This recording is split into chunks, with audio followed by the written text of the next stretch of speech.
21 শতকের এই যুগে যোগাযোগের অন্যতম মাধ্যম মোবাইল ফোন হলেও অফিসের প্রয়োজনে ব্যবহার হয়ে থাকে টেলিফোন। এখনো এর চাহিদা ফুরায়নি, তবে কিছু সময় পড়তে হয় বিড়ম্বনায়, বিশেষ করে মিটিং বা নামাজের সময়। এ সময় ফোন করলে যেমন নামাজ মিটিং এ ব্যাঘাত ঘটে, তেমনি বারবার কল করে বিরক্ত বোধ করেন গ্রাহক। তাই এ সমস্যার সমাধানে দীর্ঘ 9 মাস চেষ্টা চালিয়ে সফল হয়েছেন ইসলামী ব্যাংক বগুড়া জোনাল অফিসের এক কর্মী লুৎফর রহমান। তিনি আবিষ্কার করেছেন নতুন এক ডিভাইস, যা টেলিফোন সেটের সাথে সংযোগ করে মিটিং বা নামাজের অপশন চেপে দিলেই ফোনের অপর প্রান্তে থাকা কলকারী ব্যক্তিকে ভয়েস মেসেজের মাধ্যমে বাংলা ও ইংরেজি ভাষায় জানিয়ে দিবে ডিভাইসটি। ফলে রিসিভার তুলে আর বলার প্রয়োজন হবে না স্যার মিটিং অথবা নামাজে আছেন। পাশাপাশি রিংটোনের সাউন্ডে বিরক্ত হতে হবে না। মোহতারাম, আপনি যার নাম্বারে কল করেছেন তিনি এখন নামাজে আছেন। অনুগ্রহ করে একটু পর কল করুন। ধন্যবাদ। মোহতারাম, the number whom you are calling is in namaz now. Please call after some time. Thank you. সাধারণ গ্রাহক প্লাস অফিসিয়াল ফোন ডেস্কে আসতেই থাকে। নামাজের সময় যে মনোযোগ দিয়ে যে মনোযোগের যে নামাজের দৃষ্টি এটা, তখন এই রিংটোনের 5-7টা সেট মানে যত ডেস্কে আছে প্রতিটা ডেস্কে ফোন বাঁধার কারণে নামাজের একটা মাইন্ডসেট একটা লেগে যায়। সেই কারণে ওই চিন্তা ভাবনা থেকেই আমার চিন্তা ভাবনা, আমি যখন নামাজে দেবো তখন নামাজেরটা দেবো, এনে বললাম আছে নামাজে বললাম দেবো। তারপরে এই সময় রিং আসলে ওই নামাজের সময় ওই যখন রিংটা ঢোকার সাথে সাথেই অটোমেটিক সার্কিটটা অন হয়ে যাবে। অন হওয়ার পরে সে অটো ফোন আমার রিসিভার আর রিসিভ করতে হবে না, রিসিভার উঠাইতে হবে না, ওই নিজেই ডিভাইসের মাধ্যমে ডিভাইসের মাধ্যমে সে মেসেজ পেয়ে যাবে সে এখন নামাজে আছে, একটু পরে অপেক্ষা করুন, এরকম যাই টিটনটা দেওয়া আছে। আমি যতটুকু লুৎফর ভাই সম্পর্কে জেনেছি এবং ওনার এই তৈরিকৃত প্রযুক্তি আমাদের অফিসেও পরীক্ষামূলকভাবে চালানো হয়েছে।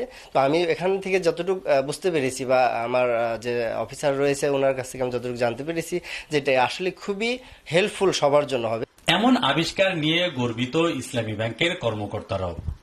ইতিমধ্যেই আমাদের ইসলামী ব্যাংক সারা পৃথিবীতে এই টেকনোলজির যুগে প্রবেশ করেছে এবং ইতিমধ্যেই ইসলামী ব্যাংক একটা সারা দেশের মধ্যেই আলোড়ন সৃষ্টি করেছে টেকনোলজিতে।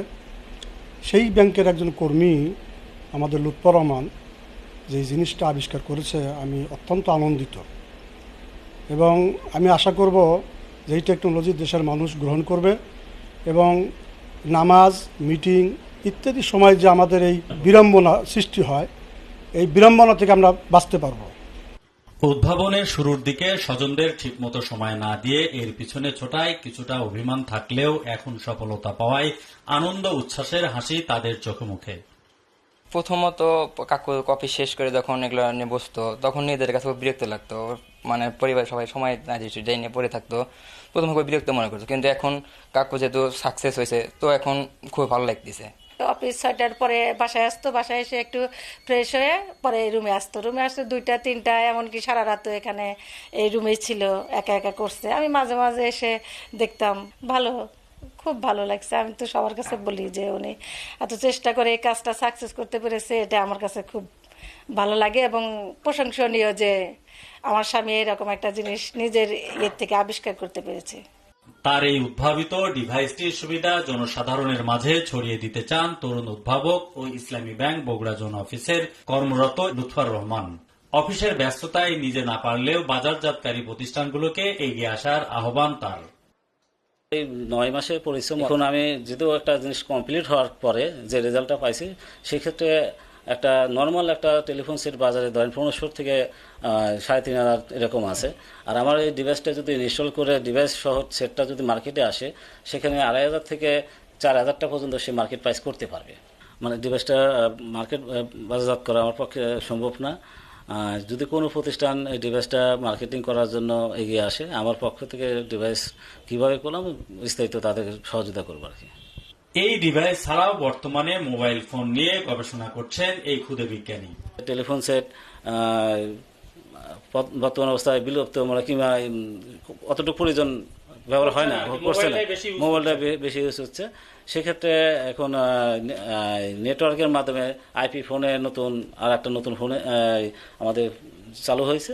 এখন আইপি ফোনে কাজ করতেছি, এই আইপি ফোনটার উপর এবার রিসার্চ করতেছি। এটার উপর এই আইপি ফোনের কাজটা আমি 100% আশা করি সাকসেসফুল হব। সিরাজগঞ্জ জেলা সদরের জানপুর পশ্চিম পাড়ার বাসিন্দা লুৎফর রহমান। ব্যক্তিজীবনে তিনি বিবাহিত, এক মেয়ে ও পুত্র সন্তানের জনক। তার প্রত্যাশা, গবেষণায় যেতে চান বহুদূর। S M Abu Sayeed, 15 news.